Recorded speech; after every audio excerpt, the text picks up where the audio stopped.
బొబ్బిలి శ్రీ వేణుగోపాల స్వామి ఆలయంలో ఈ రోజు పూలంగి సేవను బొబ్బిలి రాజులు అనువంశిక ధర్మకర్త మరియు ఎమ్మెల్యే బేబినైన ఆధ్వర్యంలో అత్యంత వైభవంగా నిర్వహించారు. ధనుర్మాసం సందర్భంగా ఉదయం 9 గంటల నుండి ప్రారంభమైన ఈ పూలంగి సేవ ఆలయాన్ని ప్రాంగణాన్ని అందంగా ముస్తాబు చేశారు. సుమారు 60 రకాల పూలు మరియు వివిధ రకాల పండ్లతో కడియం వెంకన్న స్వామి వారికి ప్రత్యేక అలంకరణ చేశారు.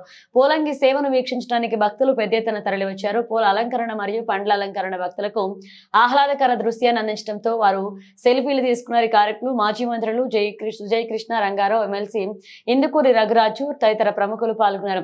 ఈ సందర్భంగా బేబినాయన మాట్లాడుతూ రేపు మంగళవారం 108 రకాల పూలతో పుష్పయాగం నిర్వహించనున్నట్లుగా తెలిపారు.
రావాలి